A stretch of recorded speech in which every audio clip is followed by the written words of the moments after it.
All right, welcome to the 47th episode of the Revolutionary Code, where we bring the truth about how governmental politics actually works in every facet of human existence and how that affects our people, Black people here in America, Africa, and the diaspora. I am your host, Brother Tamani Mwandani out of Houston, Texas. I am the direct revolutionary product of one Cardinal and Bayou Chewy out of the Shrines of the Black Madonna, and the indirect revolutionary product of one Albert B. Clegg, African name Jeramogi Abebe Ajiman, the father of liberation theology and the founder of the Shrines of the Black Madonna. I am also the founder of the Black Gold Nation movement. My co-host, the National Director of Political Strategy and Implementation for the Black Gold Nation movement and the chairman of LACE, Liberation Advocates for Community Empowerment, the intellectual gangster, corporate grassroots revolutionary, and master domino assassin, from Shreveport, Louisiana, aka The Boot, Brother Craig B. Lee. Brother Craig, how you doing this evening? I am doing well, and as of tonight, the committee chairperson for housing for the NAACP. So I will be rocking and rolling and causing havoc to these slumlords and varmints and jigaboos here in the city of Shreveport, and helping poor people navigate this hustle game of housing and real estate in America. So I am doing absolutely phenomenal. Excellent. So before we get into tonight's show, please give me a moment to tell you a little bit about the Black Nation movement. Our ultimate goal, the reason why we're here, is to put ourselves in a position by which we can own and or control the environment where we live. It has been proven time and time again that when we allow other people to control the space where we live, we always find ourselves on the bottom, and we always lose.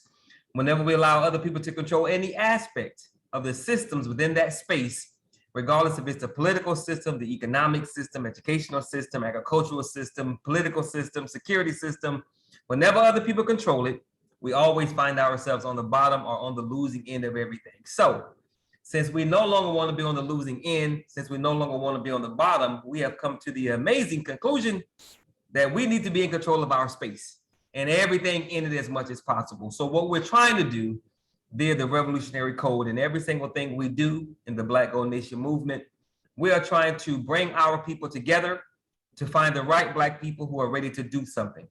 Brother Craig and I, we are not just here to inform you or educate you or entertain you. We're trying to get you to do something. We want to inform, educate, motivate, mobilize, organize, and build. Everything we say and everything we do is about bringing our people together to find the right people so we can build something that matters. Everything that happens to our people happens because we don't have the power to stop it. So that means that power is everything. And we're going to talk about that with tonight's show because that's what we do. Tonight's show topic is America with 3 Ks: illusions of freedom, justice, equality, and ownership. Again, that's America, illusions of freedom, justice, equality, and ownership. All right, Brother Craig, question number 1, jumping right into this thing. Why we got 3 Ks in America? Because America is rooted in murder, mayhem, confusion, hypocrisy, oppression. And since the Ku Klux Klan is the star character in this political theater, political theatrical production, America takes on that same identity. So when I spell America, I give them the affectionate brand of putting the KKK in the middle of it. So it wears its true identity very, very well. Excellent, cool. All right, America is a corporation. We know that. This country was built by corporations and for corporations. Yes, sir. Of course, this is an undeniable fact if you understand the history of this country and how things have developed to this point. Brother Craig, why is it so important that we know and understand that fact that America is a corporation and this country was built by corporations and for corporations? Why is it so important that we know that? Because to live in this society, the architects, the engineers, and managers work very hard, and they do a very good job, as you and I were discussing what we would call tonight's episode. They do a very, very good job of selling the illusion of America as a government of the people, by the people, and for the people. And people really believe that. Yep. And so if you don't learn the truth, that it is a government of corporations, for corporations, and by corporations, versus of the people, for the people, and by the people, you will still be hoodwinked into the belief that America is one thing when it is actually something other. And that is why it is mandatory that you learn the truth. And you know, this goes back to the movie The Matrix, where Morpheus tells Neo the truth. You know, what is the truth? We're slaves. You know, you're a slave, Neo. But Neo believed that he was free. Right. So if you never learn, and that's the cold-blooded trick in America as well. If you never learn that you are a slave, that you are oppressed, and you're walking around believing that you're free, you're never going to know how to ultimately free yourself, because you believe that you are. That's right. Indeed free. And that's why Harriet Tubman is attributed with the quote saying that I could have freed more of them if they punk ass only knew that they were slaves. Well, I'm not sure if our sister used that moniker. Oh, yeah. Yeah, I know, but I do get it. I have to deal with these Negroes every day, so I know she used. That's right. Okay. All right. So the next question: plutocrats, oligarchs, and aristocrats. What is the difference between a plutocrat, an oligarch, and an aristocrat? So the architects of the game, the philosophy, the system, and the game, those architects, that's the highest entity. They've created it. And those are the plutocracy. Yep. These are the folks that really set everything in motion. They are the not only super rich, but they have the relationships. They are the architects that frame this thing. They are the master manipulators. They are the masters of hypocrisy and whatnot. So they're at the apex of this entire elaborate sham that is played in America and throughout the world. The oligarchs, these are individuals who come right underneath. They are pretty much the engineers. So the architects set everything up. The engineers kind of come in and help design it. But the architect comes up with the blueprint. The engineer gets into the nuts and bolts. So these are the oligarchs. They are also super rich, but they answer to the plutocrats in this hierarchical structure. And then you have the aristocrats. These are the managers, the gatekeepers. They are also financially independent, but they're not on the level of the oligarchs and the plutocrats. So they fall in line as a manager. Barack Obama is a manager. Donald Trump would be considered to be an oligarch. But you have entities that are above, like most people would say Bill Gates is a plutocrat. Nah, he's actually an oligarch, because when you start thinking about plutocrats, you're thinking about family names like the Rothschild, right, the Rockefeller, the DuPont, right? Now he's in the mix, his family is in the mix, but they're not on that gangster level, because this thing goes back centuries. That's right. And one if I could give any suggestion, and it took me some years before I finally embraced it, but this one sister who I used to date, she knew how I do my workshops, and she said, Brother Craig, you need to watch Game of Thrones. I'm thinking Game of Thrones, I ain't got time to watch no damn video game. Because I heard about Game of Thrones video games. And she said this for a few years. Yeah. And dude, I finally, about 2 years ago when I got this streaming device, yeah, with the money, I goddamn watched that first episode. Yes, sir. Damn it, I watched every damn Yes, sir. every episode. And these white folks are telling you right in your face how gangster they are, and they're playing it out and showing you the historical connection to then and now.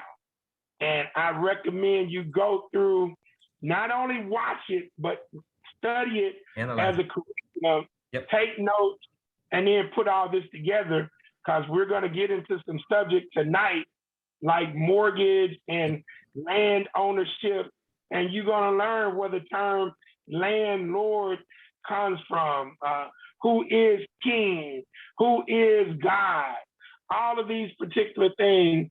And it goes back to them not being able to contain themselves, so they got to tell you the damn truth through their movies and their various television shows. Got it. Excellent. Okay. And well, real quick, those terms aren't common terms for the everyday average person, regardless of color. Why don't we know more about how this thing really works? Why don't we understand plutocracy and oligarchy and how this system really works and is put together? Why haven't we been properly educated to that fact? It'd be harder to keep you oppressed. You gotta keep it down. So we're being miseducated or undereducated on purpose. You're being miseducated. You're being misinformed. You're being disinformed. You're being disillusioned. You have to, in order to, because you got to think about it now, this is only a very small group of people. And I sent you a video this week, a former economic advisor to Clinton, and I think also to Obama, Rice. Robert Reich. Yeah. And Robert Rice was like, most people don't believe that a small group of people can pull the wool over everybody's eyes, but yeah, it damn sure can happen, and it does happen. Yep. And so within this dynamic, since you're only dealing with a small group of people, they have to create chaos and confusion. And so you got to keep the people dumb and enslaved, but simultaneously, you got to let them believe that they're free. That's right. And so you physically make certain allowances. And, you know, every now and then one of them, roll off the reservation and go kill somebody. You know, they'll break their script, but for the most part, they stay within their lane and commit whatever havoc that they commit. But the reason that you're not going to teach these things in school is because that would make it then much more harder to oppress them. Right. Okay. And these three groups, the plutocrats, oligarchs, and the aristocrats, they've been a part of America for how long? Is this before America became America? Yeah, that framework comes from Europe. Yeah. That framework comes from Europe. So you got to remember the people who were sent here were, vagabonds, the cutthroats, the criminals, and whatnot. So the structure for this corporate endeavor was set in place by the plutocrats coming out of Europe. This is what this game was supposed to be. This was just supposed to be an extension of the throne, the ruling class of Europe. Mm-hmm. And, you know, those individuals who were here, they was like, nah, we want to control our own destiny. So that's where the American Revolution comes in. So needless to say, those are the real shot callers, the cats in Great Britain. Yep. And these three groups, they only exist in America? Oh, no. This is now replicated because, you know, they got a gang, the G8. Yep. So everybody's a part of that gang. They do the same things in their country. You know, they just do it differently, mm-hmm. Slightly, but it's still the same construct. Okay. So the other ethnic groups, they fall underneath the European plutocrat, oligarchs, and aristocrats. Mm-hmm. So in essence, for each ethnic group, you got a micro group of micro plutocrats, micro oligarchs, micro aristocrats for each ethnic group. Okay. And that's how, and they feed up to the real shot callers in the European structure, and that's how it rolls. And it's been that way from the very beginning. So if it's been that way from the very beginning, what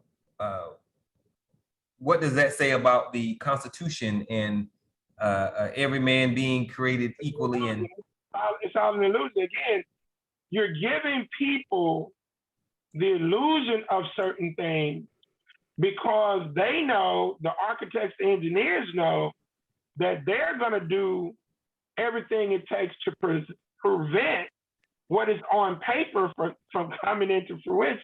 mm-hmm. Like they've given the people the power on paper, right? Yep. They've actually done it. Yep. But they prevent it at the same time by the misinformation, the disinformation, the miseducation. And if some people start to figure it out, guess what? They got the law enforcement and the goddamn military to keep your punk ass in check. Right. So it's a very elaborate game that is played, and unfortunately, most grassroots people, since they have never been put to the test intellectually with this, they don't have the temperament and the intellectual patience to really deal with the complexity of how these cats really operate.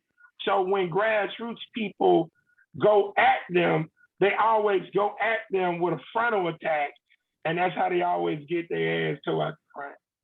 Okay, so we got three major groups: plutocrats at the top, oligarchs are the engineers, and the aristocrats are the managers, who have been around since before America became officially America. America, once she got herself set up and structured to do business, that was as a corporation. This thing was built. While giving the illusion of country. While giving the illusion of country, right. So the country is the country in and of itself is of corporations, built for corporations, built by corporations. And this is not just in America. This is a global construct that is everywhere. And it's been around for a very long time. Is all of that correct? Yeah. Right. And most countries who attempt to roll like the United States, they can't really roll like the United States. So they're like, if you take Iraq or Iran, like they got corporations, but they're not going to allow the people to have as many freedoms as they do in America, because they know that shit'll get out of hand. And so they keep a stringent hold on it. So with America, the architects, engineers, and managers doing it the way that they do it, it makes America appear to be this bastion of opportunity that we need to go there, you know. Okay. It's a hard smoke screen. All right. So this thing is been around for a very long time. It's interwoven. It's old, and they've done a very good job. So you can't run from this system, correct? No, you can't run. You can't get any freedom papers to get the system to leave you alone, correct? No, you can't. It's just like the goddamn bully in school. You can run to your mama and run to your goddamn daddy and pray and, you know, go in your prayer closet and get Reverend Ike's goddamn prayer cloth and you can get you some holy water. But until you bust his ass upside the head and show him that you ain't scared. That's right. He gonna keep coming. He gonna keep coming. That's right. So we can't run from it. We can't get freedom papers from it. Can we get them to pay us money so that we can do our own thing? Is that gonna happen? Hell no. And lastly, can we get Jesus to fix it, or get Jesus to get them to do right by us? No. And that reminded me of a gospel song, you know, that when we used to sing at Republican Baptist Church, let Jesus fix that. Fix that.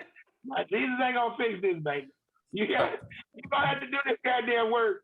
And a couple years ago, I was at this church and they were trying to close my high school, which they ultimately did, but I was there fighting and people was upset and they was like, man, we need to pray. And I say, you know what, man?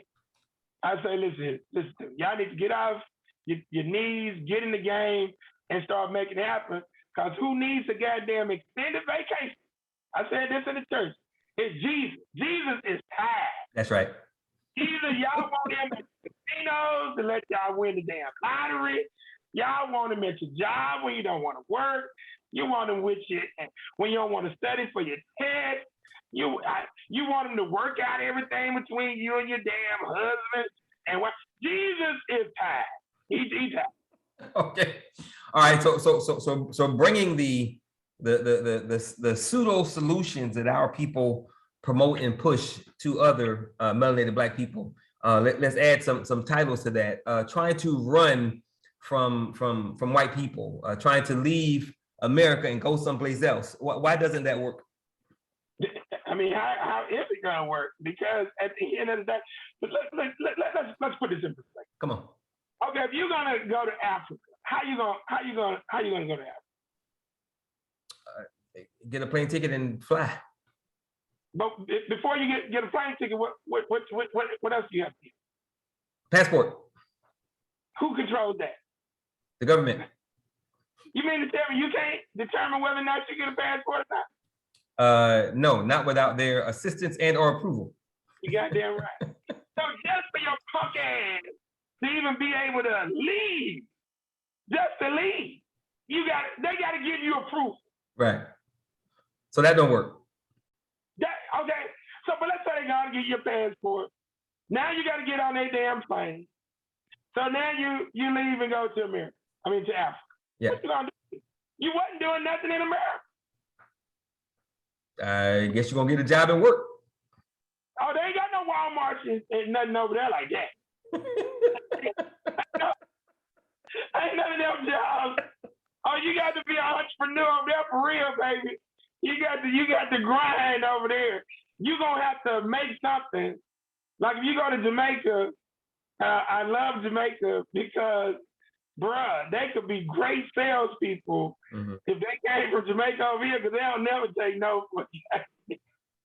So there's a movie called Glengarry Glen Ross, and they say the sale doesn't begin until you hear the first no. I told this chick, I ain't want to buy this damn coconut 15 times. And she said, well, brother, I said, okay, damn it, here. Leave me alone. Bro, you got to be able to be an entrepreneur for real, if you're talking about leaving. So a lot of these people who are talking about going to Africa and whatnot, they're going with some major illusions and whatnot. I'm all about going, partnershiping with brothers and sisters on the continent, but you're not going to escape these white folks, because especially like if you go to Ghana, Yeah, they more American than we are. And they love them some Jesus in Ghana. But That's damn. right. So trying to leave America because of the quote unquote white man and how he runs it here. This whole system is geopolitical. Wherever you go, the same people are still running those systems, right? For the most part.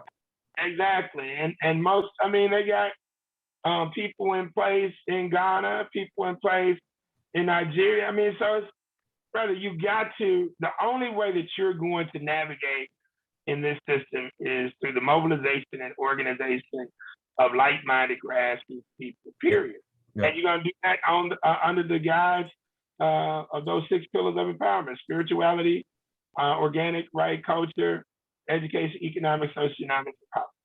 All right, so that takes care of trying to leave America and run away. The second one, getting freedom papers from them, sovereignty, sovereign status. Why would that not work?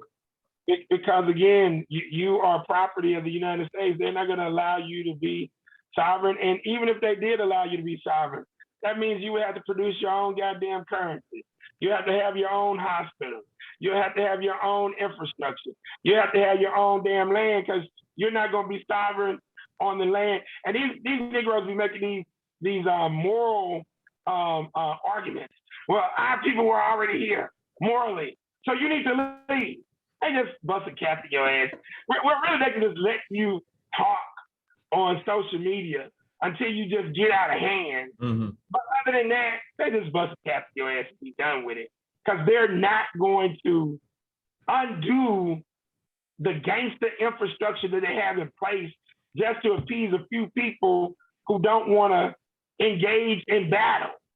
See, our ancestors were still willing to engage in battle, mm-hmm. coming out of slavery. Yeah. That's why I can't listen to anything these retarded ass people are saying, because there's nothing that they're doing but trying to make theoretical arguments on something that existed before the corporation was set in place. Well, if you go back before 1619 into the 1500s, okay, some of our people were already here. Well, guess what? These white folks have fought a goddamn American Revolution. They fought a goddamn Civil War. They put our punk ass in the field. So what you think they're gonna leave? Right. No, just because. Because you making a theoretical case. Right. But this is the kind of idealistic, romantic foolishness that a lot of our people are engaging in. And so when you propose what we should talk about this week, I say, yeah, let's deal with these illusions of freedom and all of this kind of foolishness, because we got to deal with some truth up in here. That's right. And the fact that we think just because you are sovereign or you have your own stuff, America doesn't care about real nations that are sovereign. They got borders, they got militaries, they got industry. They don't care. They still will assassinate you because that's what they do. Yeah, that's how they get down. I mean, yeah, they show you in the movie. That's how they roll, man. That's how they roll. Okay, so the third one, getting them to pay monies that they owe us so we can do our own thing. What about this reparations thing? Come on, man. I believe in making the case for reparations based on the respect of our ancestors. That's all that I will ever do. Because that's not going to happen. But for people to put a lot of thought into this, superficial thought, because it is not critical thinking, it's not real thinking, but for them to put that kind of time and effort into something that meaningless and fruitless is a waste of time. And the last one, getting Jesus to fix it, religiosity. I mean, Jesus, like I say, Jesus ties. Okay. I mean, bro, I've never in my life seen somebody call on somebody as much as they call on goddamn Jesus. Mm. No matter how many times Jesus don't come, they still call him. Yep. And they play with themselves and say, well, he might not come when, may not come when you want. But he always on time. No, because your son just got shot the other day. The dog got ran over last week. Your husband cheated on you, and your goddamn son and daughter just came and told you that they homosexual. So Jesus can't fix all that. Then your neighbor want Jesus to do everything for him and her as well, plus deliver presents along with Santa Claus and Peter Cottontail. I mean, it's time out. So what do you call that? What do you call that fact that regardless of how long we've been calling on Jesus, regardless of how many times we call on Jesus, regardless of how much hell we are catching, we're still calling on Jesus? What do you call that? God damn it, I call it what they God call it, insanity. Yeah, simple as that. Yep. Insanity and stupidity. I mean, that's all you can call it. You have to be insane to continuously do the same thing. Yes, sir. Over and over. Expect a different result. Still get the same goddamn result. Do it over and over and over again. Yes, sir. And then when people show you a different way that can work, you reject that because you don't want to risk anything. You don't want to sacrifice anything. And you still keep on believing in that. It's absolutely asinine. Yeah, as I say, our people most certainly are psychologically sick, and we suffer from Stockholm Syndrome because, as you often say, we love our oppressor, and we will do anything we can to get close to our oppressor and for them to accept and love us. So we got issues. All right, next question. The architects and the engineers of the philosophy, system, and game of capitalism, white supremacy, racism have created the matrix, an alternative reality that is not the real world. Illusions of freedom, justice, equality, and ownership are just that, illusions. You said these illusions were created because they have to sell the dream of what they want America to be on paper. But of course, that's not the real. So the purpose of the illusions is to keep people aiming for the prize. Why create the illusions? For control. For control. Okay. So all of this is a theatrical production. Mm-hmm. The architect, the plutocrats, the engineers, they are, controlling the show. And so in order for them to control the people, they got to get them to buy in to their skit, their role. Yep. And their role as citizens is chasing the American dream. And so they have to sell the people on freedom. They sell you on home ownership, which there is no such thing. Mm-hmm. They sell you on all of these things in order for you to buy in to the overall get down. Now, when I sent you the video on Robert Reich, I told you, I'm gonna let a white boy show you the hustle. I'm gonna let a couple of white financial advisors show you the hustle, because the hustle is all about getting you to buy in, and you'll never be free if you don't detach yourself mentally from the overall system that they've created. Excellent. So, perfect segue. How does entertainment play into that control? That's their number one weapon. Most people believe that America's number one weapon is law enforcement or the military. No, sir. Yeah. No, sir. Their number one weapon is entertainment. And it's so interesting, as I've done this research over all these decades now, for over 3+ decades, when you hear the term entertainment, because most people do not research what these terms actually mean. If you do your research on the term entertainment, the root word being entertain, and what you're doing is entering a person's mind, and what you're doing is distracting them from their current situation. And some people say, well, that's good to take my mind off of it. No. When they take your mind off of it through the various branches of entertainment, and it's broken down into the branch of entertainment, then there are sub branches that are connected to various industries. So like underneath the macro branch of entertainment, you have the sub branch sports entertainment. You have music entertainment, movie entertainment, television entertainment, religious entertainment.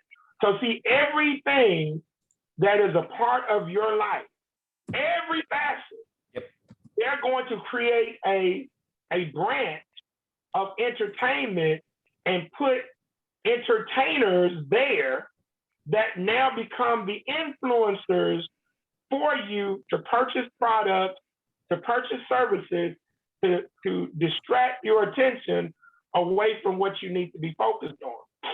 So in order for us, those of us who are enlightened, to begin to counter that, we don't play the entertainment game, we play the edutainment game. That's right. Because we want to enter your mind as well, but instead of distracting you from the issues that you're dealing with, we want to maintain your focus and now enlighten you and teach you how to now mobilize and organize with other like-minded people to help you overcome the situations that you're facing in your immediate environment, your city, your parents, and your county.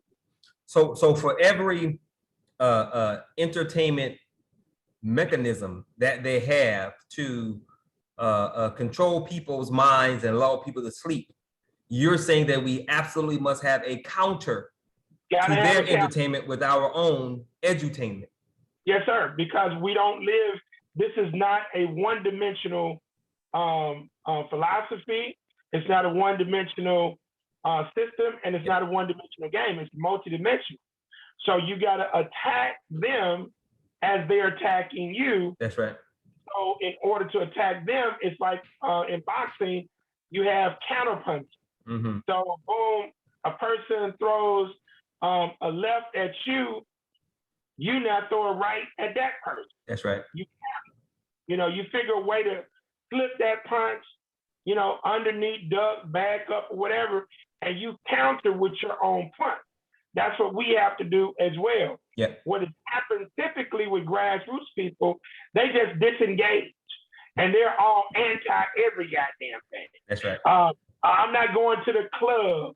No, you create a goddamn club in order to mobilize and organize people to come support your type of edutainment. That's right. I'm not going to go to Six Flags.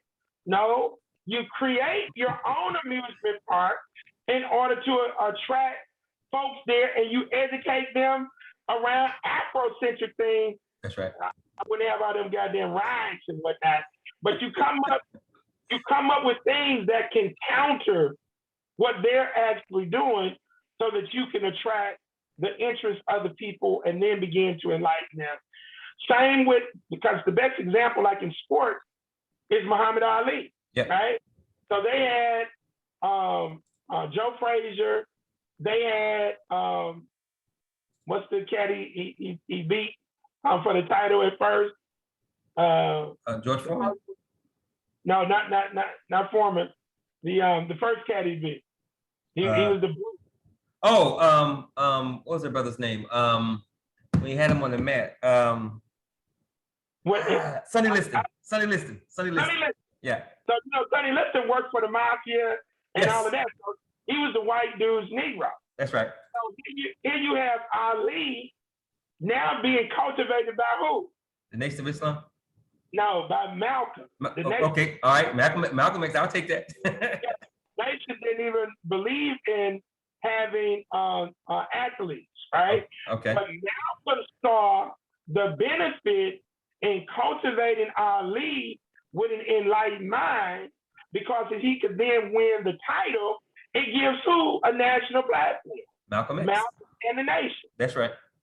You see? Yep. So that's how we got to be able to do it. We got to put people into basketball, into football. Somebody, oh no, the hell with sports. That's what's no, dude. You gotta stop fighting how they go about influencing the minds of our people, because they've proven that is effective. And now you come up with your reverse, your counter, so that you can now start to influence the mind. Because what are the things that we need to influence the Negro? What did you say? What are the three things that we need to influence the Negro mind? Money, status, and materialism. Okay.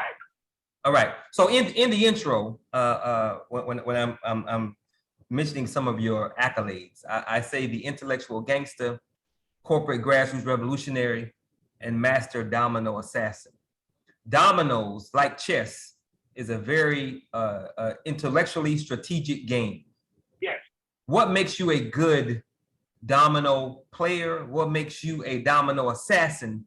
And how does that play into our counter moves, our counter punches that we absolutely must be making? As they are swinging, we're countering and we're swinging back. So what makes you a master domino assassin? Why are you so good at it? And how can we learn from that to learn about this war that we're born into and how we're gonna fight back? First, I've played the game of dominoes since I was 8. Since you're what? Since you're what? Since I was 8 years old. 8 years old. Okay. And so, I'll fast forward to let you know that my uncle, one of my uncles, is a domino champion out of Dallas. Okay. And so once I was able to whoop his ass and make him have a heart attack, then I'm the truth. Okay. And so go back 8 years old, we're playing dominoes as a part of our curriculum of playing football, basketball. It was a part of our routine that we played. All right. And we played for money as children. And we kept on playing and we learned. The more repetition we got in, we learned. And we just continued to perfect our craft. And so practicing a variety of different moves with a variety of different players over now, we're talking 46 years this year that I've been playing, and then playing competitively and, constantly winning the annual titles between me and my good colleagues here. And that now puts you in a mindset of being able to deal with stress, overcoming struggle, because dominoes is I consider it to be the game of life. Because once you shuffle the 28 bones, whatever you pick up, you got to play. That's right. Play the hand you dealt. Exactly. See, unlike chess, if somebody's superior to you, chess assumes something about life that's not true. Chess assumes that everybody got the same artillery. Right. Which is not the case. That's not the case. That's right. But even though it assumes that, if a person is a superior player and you're halfway decent, you'll never win the game. Right. Dominoes, you could be a decent player and play a superior player like myself, and the creator will give you a chance somewhere in there to pick up some hands. And you may only win one game, if that, but you'll have a chance. And that's how life is. Yeah. But whatever you pick up, you got to play. You got to figure out how I'm going to play offense, defense. That's right. At this particular time, based on what I have. And when you have a weekend, you got to mitigate your losses in that hand so that you can still be in the game And that's how this works. So what I do, I take what I learned from Domino and I apply it to my daily life. That's right. And as I play the game of dominoes in my daily life, and I bring what I learned in life back to bone. And I remember teaching this one sister how to play, and she could whoop everybody's ass except for her damn teeth. Priscilla could only win about 5 games on me, and one day she had me down, I think it was like 5 games to 2. I rolled off 8 straight on her ass, and she turned over the table, and she was pissed off. And I said, listen, first off, you need to stop that. She said, God damn, I can't beat you. I said, Priscilla, the reason that you can't beat me is because my Shaolin style, that's what I call it, Shaolin. My mind is fluid. So I say, I'm gonna tell you what I'm doing to you. I say, you're trying to figure out how I'm playing, but you don't know, I probably have set you up on something, give you one play about 20 times. But on the 21st time, as we're going into the final stanza, I'm gonna switch up on you. So you'll never be able to know how I'm rolling. I'm fluid with it. And so ultimately, Tamani, I said, since we play this game for free, and we play this game that we love, I'm like, hell, we can make money off of it. Right. So now this is a counter to entertainment. So I was like, boom, I'm not going to the NBA. I'm not going to the NFL. I'm not going to become a professional golfer or whatever. So I'm like, in 1994, when I was in Atlanta, I said, we can create a world championship That's right. tournament and start to maneuver. So that's how I started to put all this together. And so we're working on this. And this now becomes a way that I can help stop reduce a lot of the crime in Black communities, because a lot of these guys, when they're in jail, they play domino. That's right. What if now I can create a world championship professional circuit where now these people can make 40, 50,000, 100,000, $1 million a year doing something that they already do. That's right. And then they help their children to learn better math skills, That's right. better logic and deductive reasoning. So the reason that I'm able to do this and come up with these concepts is because of the 6 pillars of empowerment, namely the spirituality and the organic right code. And Domino's comes from Africa, just like chess. No doubt. And on that note, our next movie could be Fresh, where Samuel Jackson is a chess player, plays and teaches his son. So just FYI. So just throwing it out there. All right. So if you missed Life of a King yet? Do what? Did we do Life of a King yet? No. Oh, that should be the next movie. That's the Cuba Gooding chess movie. Life of a King. Yeah, we could do actually them back to back. Life of a King and Fresh. Okay. That's both chess movies. Cool. All right. If you missed the beginning of the show, you listen to the Revolutionary Code, where we bring the truth about how governmental politics actually works in every facet of human existence and how that affects our people, Black people here in America, of course, Africa and the diaspora as well. Tonight's show is our 47th episode, and it's titled America, Illusions of Freedom, Justice, Equality, and Ownership. My name is Tamani M. Wandani. I'm the founder of the Black Nation Movement. And of course, the co-host is Brother Craig B. Lee, the National Director of our Political Strategy and Implementation Department. Okay, Brother Craig, illusions of freedom, justice, equality, and ownership. Freedom. What is freedom? Shit, that's what Kunta Kinte asked Fitler.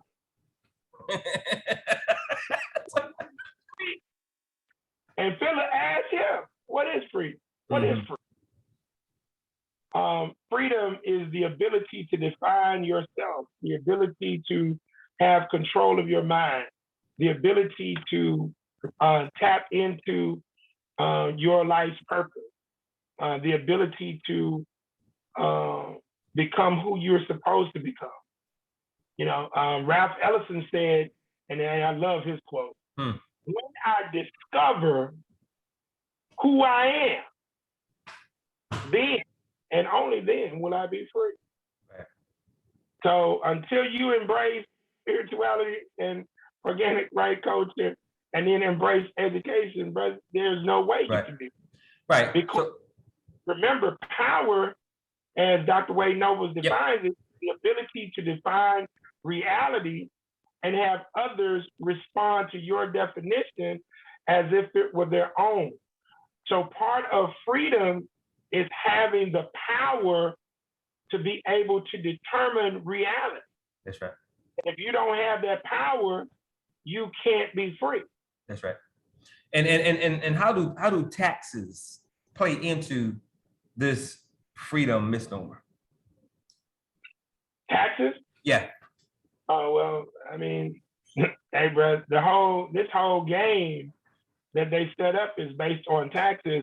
And it's interesting you asked that question, because I have here as one of the questions, do public sector workers pay taxes?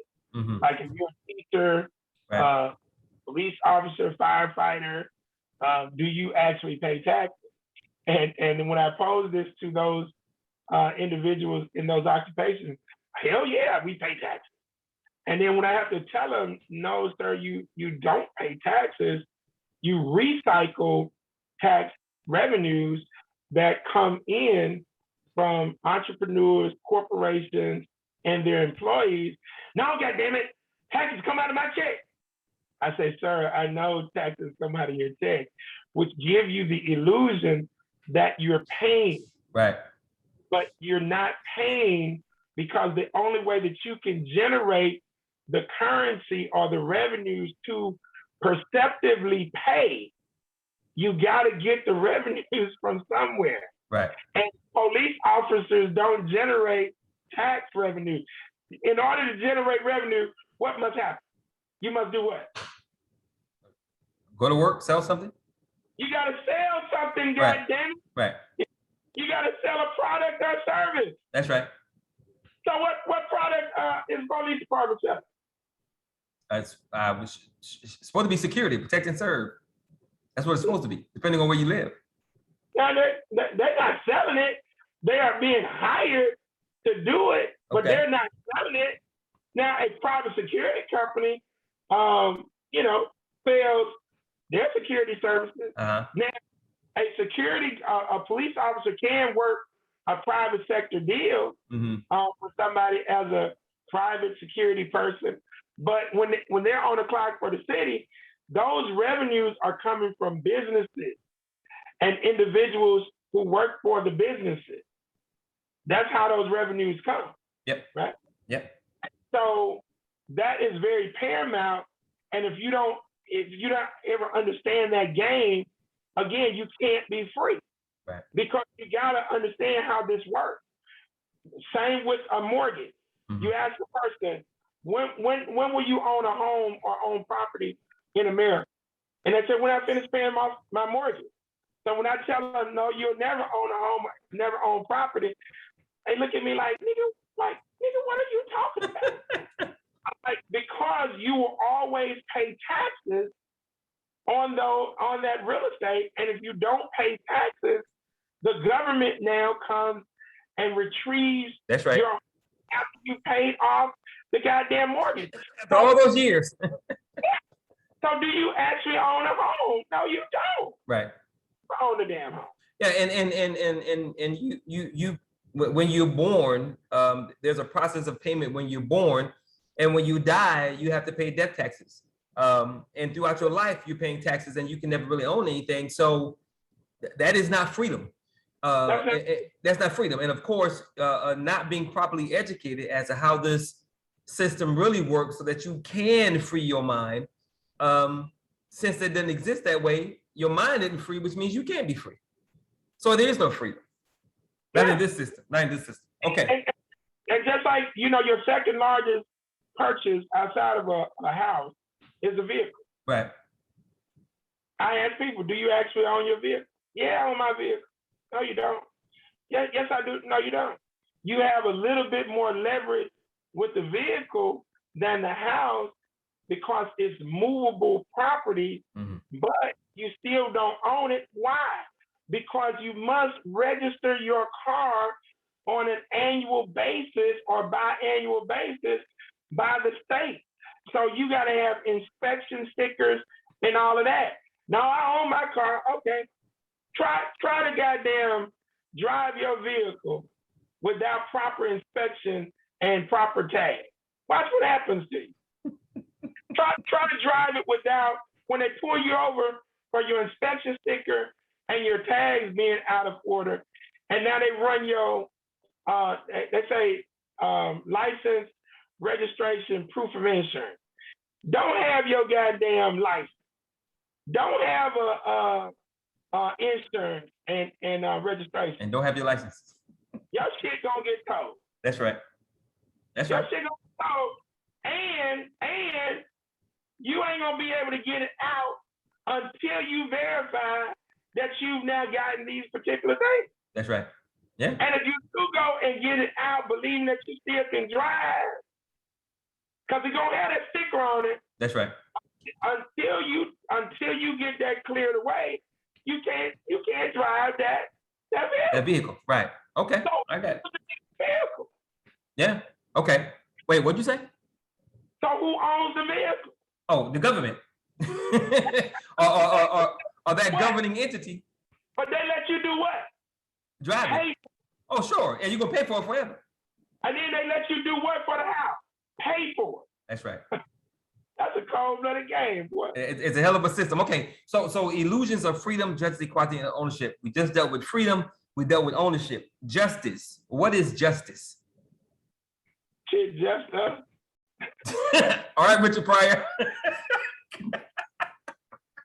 Justice is supposed to be a concept of achieving fairness and having things that have been done wrong righted or put into a positive perspective. That's what it's supposed to be. That's what it's supposed to be.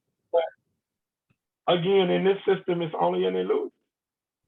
Can you cite one or two events, past or present, or one or two legal cases, past or present, that would prove that justice is an illusion? Well, I mean, you go to the 1964 Civil Rights Act. Okay, the Civil Rights Act is passed, and we're supposed to have this illusion of civil rights. Life is supposed to be better for us. So that was 57 years ago. So now, fast forward 57 years later, we're still being hunted down. We still have all of these inequities, and people are still complaining about their civil rights. And before Martin Luther King died in 1968, he gave that speech or that interview and said, I just didn't understand how difficult this thing was.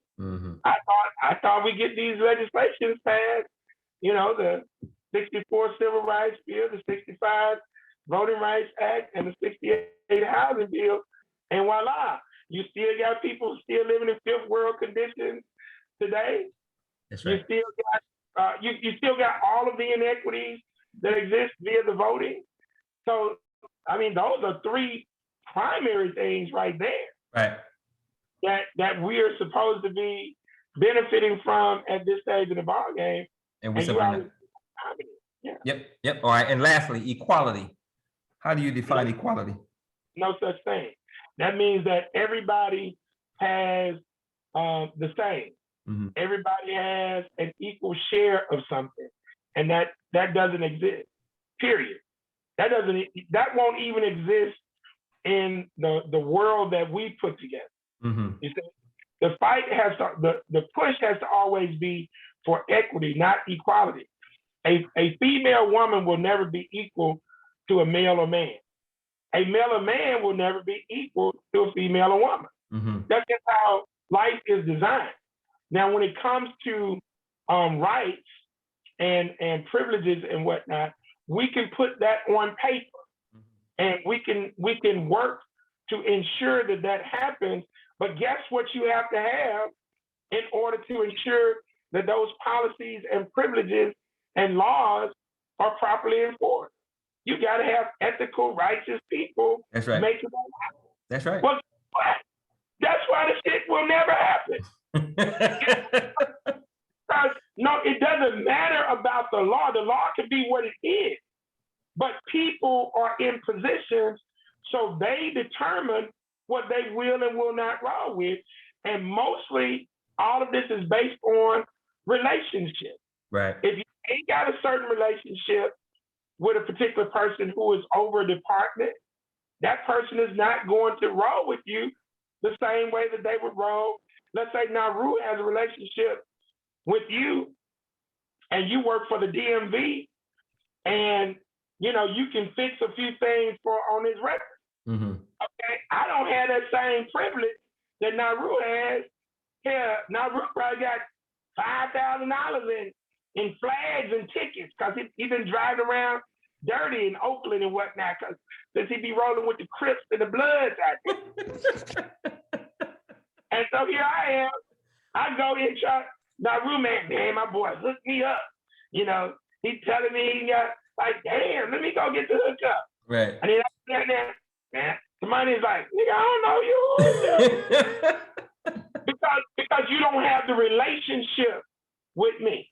Right? So now I got so is that equal? Hell no, it's not equal. That's right. Paper it says one thing, but behind the scenes something else. Reality is something else. Okay. All right. So we exist in a system that has presented for us the illusion, has sold us on the reality which doesn't exist of freedom, justice, equality, and ownership.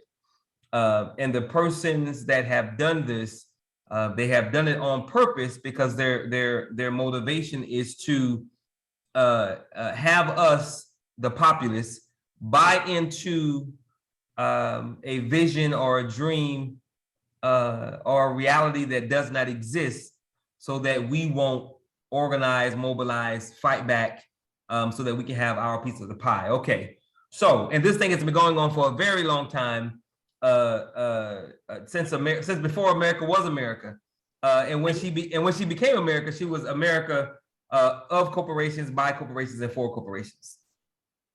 So, absolutely. So bring it on home. What is the fix and what is the remedy? How do we flip this thing and put ourselves in a position of the driver's seat? The solution is always going to be the same every week. The mobilization of grassroots people around the 6 pillars of empowerment. I mean, there is no other answer. That's right. Because those 6 pillars of empowerment embrace every facet of what is needed individually and collectively, right, for us to be able to maneuver to get out of our condition. But again, you can't build any structure from the roof down. So it starts at the ground level in your city, yep, in your parish, in your county. And before we end and go to questions, I want people to unmute themselves, and I want to ask a few questions before, and this gets to the illusion. One of the illusions that we have in this matrix is around insurance. So I want to ask the easy question for everybody. Is burial insurance the same thing as life insurance? Anybody can answer. No. Yeah, I would say no. I would say no. Okay, Nauru said no. Tamani said no. Who else? Come on, unmute yourself. Is burial insurance the same thing as life insurance? I would say no. Okay, cool. Anybody else? Okay, so y'all are correct.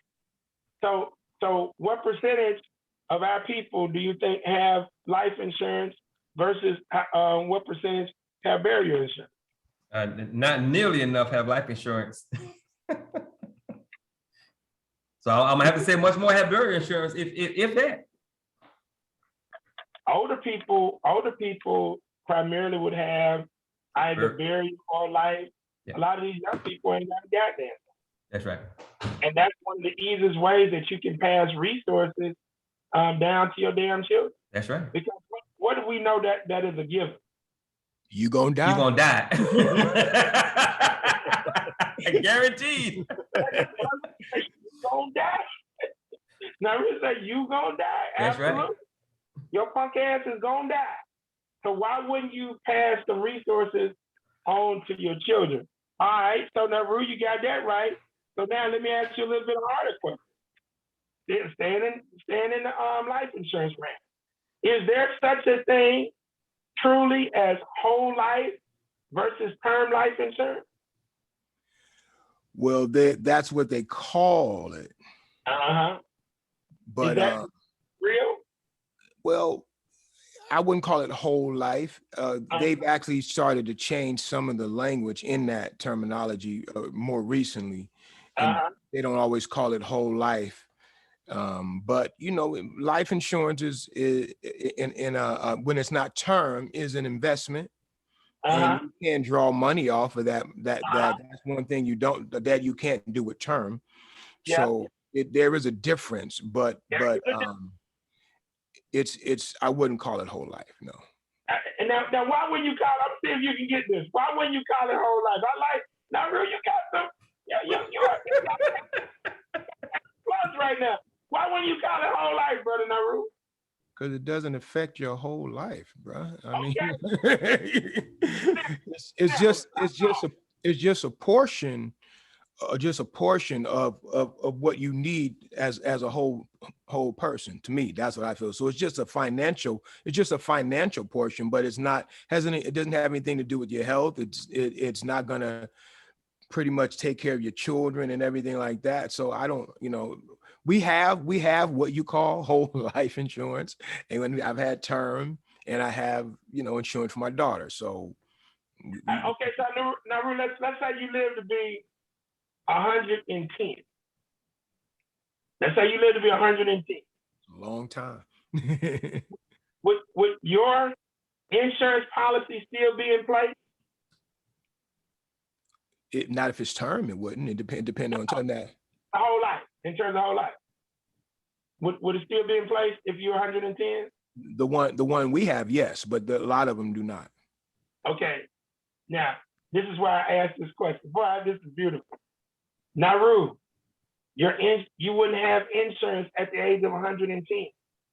You know why you wouldn't have insurance at the age of 110? Tell me that. Because at the age of 99, you are statistically dead. What? Because there's no such thing as whole life. So your whole life would be at 110. Absolutely, Dr. Jones. She said it expires. Jesus Christ. Instead of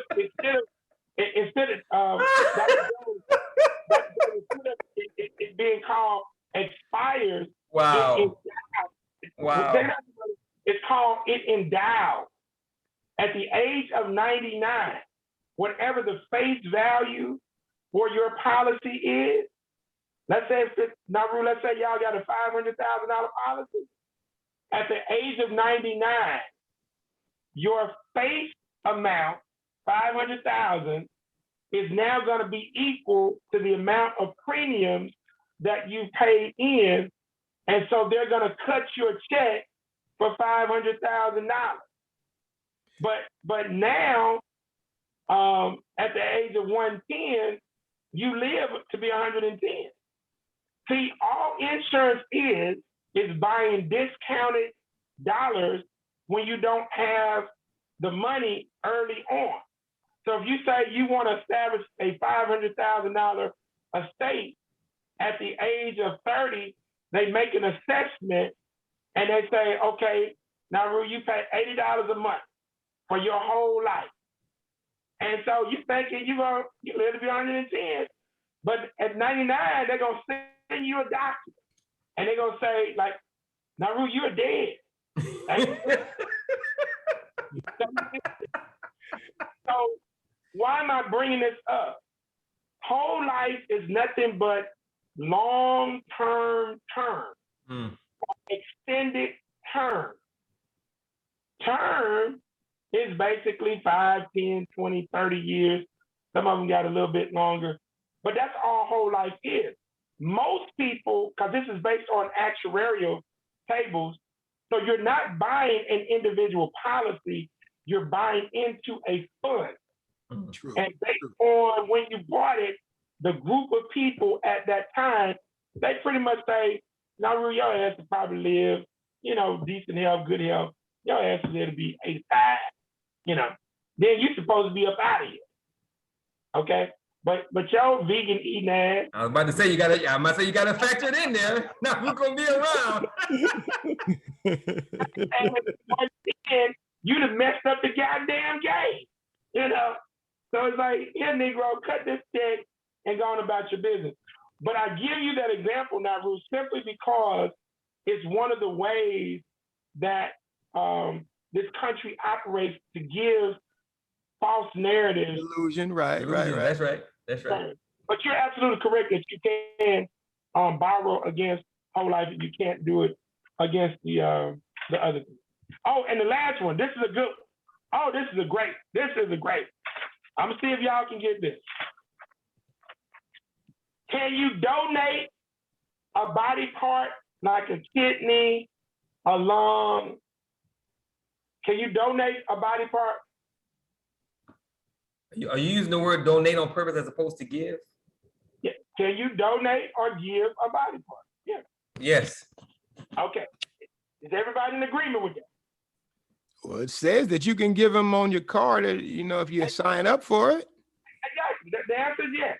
Yeah. Now, here's the flip to this. Follow me now. Follow me. Can you sell a body part? No. Not legally. Let's just say not legally you can. So think about it. So you can't make money. You can give it away, but you can't sell it and make money from it, although it's supposed to be yours. So think about it. That's crazy. That's crazy. Now, why do I bring that up? Some of these people who are broke, but they got good body parts. Yes, sir. They could actually sell a kidney before they die. So they want you to give your goddamn body part away, but they don't want you to profit from it. That's a gangster game, man. That's cool. I ain't never thought about that. That's cool. And that's true. Now, I mean, I never thought about it either. But man, that is a gangster game, brother. This is part of the hypocrisy of America. So that's why I want to. So, and you'll carry your ass to jail if you try to sell your goddamn body part. And it's your body part. Yeah, but you can sign up to get that motherfucker away all day long. All day long.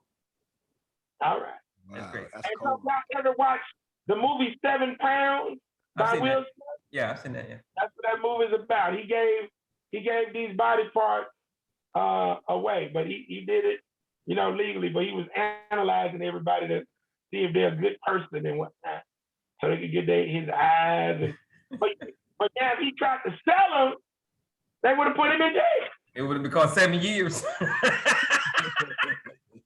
Yeah, all right, it's 10:13. We over. Anybody have any questions or comments for Brother Craig?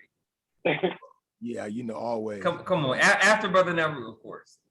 But so you was talking, I know you always talk about the homes and the cars, you know, saying we don't own them. But what about businesses? I mean, businesses have to pay taxes and stuff too. So does anybody actually own a business?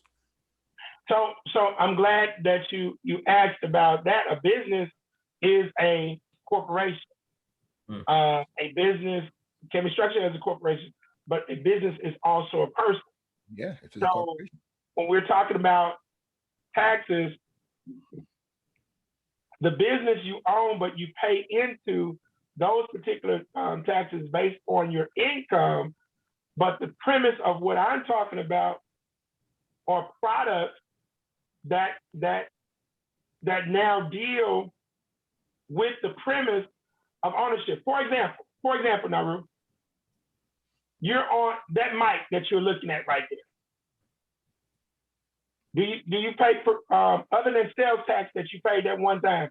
Do you still pay taxes on that? No, I do not. You own that. See, they only attach taxes to things in terms of consumer products. They only attach that to things that they want to now make sure you will never own. That's what I'm saying with the business. So if you don't pay your business tax you ain't gonna be able to run that business either. You got to pay certain well, if you got an LLC, you got to pay that $800 every month. We have nonprofits. Of course, we don't have to pay for that, but there are stipulations in order to operate those. So you know what I mean. Yeah. So, but within the framework of the business, there are obligations that you do have in terms of taxes based on income. But if your income is at a certain level and you got enough write-off, you don't have to pay tax. You see? So it is based on how that will be structured. Now, you may still have to pay city taxes based on that. You can't navigate around that because that's going to be based on whatever you reported as your overall gross revenues. But the thing about those taxes are what actually fuels your city and your county to actually operate. So that's why I'm saying, yeah, you're paying, but you're a part of the ownership of that city, of that county. So it's a revenue stream to actually help that city and county move forward. That is true. He's kind of sharp, bro. Thank you.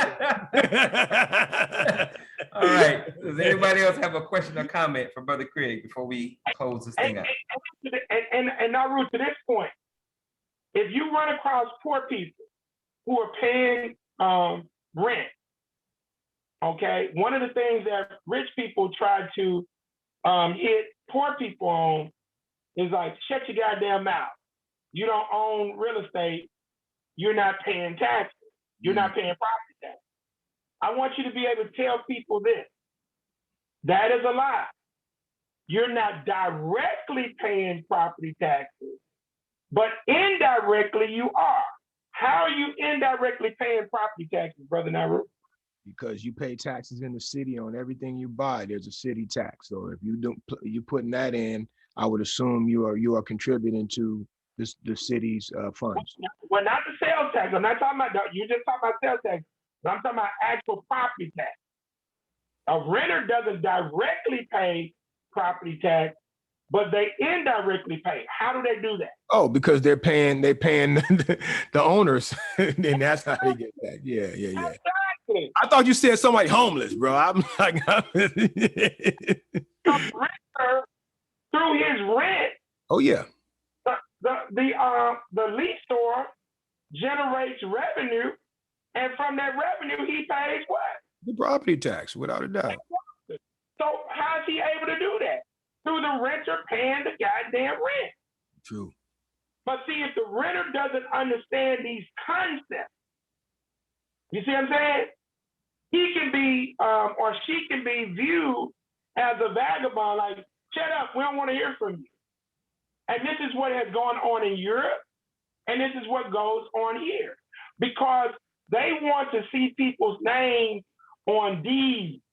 Although the people's name that's on the deed can only pay the taxes that's owed to the municipal government based on the renter giving him the money that he generates as revenue. So I try to enlighten people about how this thing actually works so that you can now start to rock and roll. And lastly, this is my last thing. Does everybody have, because I'm really hitting on this term because I get tired of people saying this, does everyone have a right to their own opinion? Only if you have control of your mind. So I guess you have the right to control your mind. And if you aren't in control of your mind, then your opinion is somebody else's. So you got this is Brother Mike. You got the right to opinion, but you don't have the right to your own facts. So you're saying that an opinion is not based on facts? Not always. it is not. No, it's not. But So, you do have a right to that opinion. That doesn't make it right, though. Right. Yeah, I'm so glad we're having this discussion. So now I'm about to mess your minds up. So at the end of a trial, especially with the Supreme Court. After hearing all the facts in a case, the judges render what? A ruling. A ruling. What is the ruling called? An opinion. Opinion. Exactly. So how can a person who doesn't have facts make the same thing that a judge makes? Well, in the case of the person who's giving his or her opinion, from their perspective, they think they have or know the facts. And this is why I'm having this discussion. But their opinion could be based on, you know, ignorance, lack of information, lack of understanding, Misinformation. Yeah. You can't render an opinion unless you have information about a subject. Now, that information could be incorrect or whatever, but you got to have information about a subject. What's going on in the world today, and it's a part of the plan to create chaos and confusion. People believe that they have a right to their own opinion, and what they really have a right to are their own feelings. See, no matter how retarded you are, no matter how stupid your goddamn feelings may be, you have a right to them. But an opinion is not a feeling. An opinion is based on information, is based on fact. There is a foundation for you to offer it up. And so that is very important, because and I always just think about this when people say this, if they don't know about a subject. For example, I always give the example when Michael Jackson was on trial, and they asked these people out in the public who they were not in the courtroom, they had not heard any information. You think Michael Jackson raped them children? Yeah, I think he did. No, I don't think he did. Yeah, I think he did. How you know? I don't know. I just like Mike. You see what I'm saying? So look at what they say. We're going to go to the court of what? Public opinion. But how can you offer an opinion on something that you don't know? You see? That's what creates chaos and confusion. What should their answers, all of them, have been since they were not in the courtroom? I don't have an opinion on that. Exactly, or I don't know. Exactly. So if somebody says, well, Naru can rap, but his ass is a horrible singer. How can I now agree or disagree with that if what? I haven't heard him sing. I've never heard your ass sing. How can I offer an opinion? No, you can't. So my answer should be, I don't know. Simple as that. But guess what? People do not want to admit what? They don't know. And don't know. Or don't understand. It's okay to say I don't know. That's right. Perfectly good. Yeah. I love telling people that. Like, people come to me and like, I know every goddamn thing. I don't know. I said, shit, I don't know. I love telling people. All right, it's 10:34. I'm gonna shut it down. All right, Brother Craig, you get one takeaway. You get to give everybody one takeaway from tonight's show that they will have for the rest of their lives, brother. What is that one takeaway that you want everybody to have? Same one from last week. Stop rolling with idealism, fantasy, fictionalism, romanticism, and start to embrace reality. At every level, in every subject. Amen. And you'll be all right. Study, research, and definitely focus on these terms. Cool. All right. Thank you for that, Brother Craig. Thank you for tonight's show. Thank you, everybody, for showing up. I appreciate it. Always remember two things. No one can do everything, but if everyone does something, everything will get done. And absolutely, always remember that nothing is more sacred than the liberation, empowerment, salvation, and freedom of Black people, because if our people don't make it, we not gonna make it, and nothing is more important than us making it. Thank you guys very much. God bless. I'll see y'all next Thursday. Y'all have a good one. All right, take care. Peace, brother. peace, peace.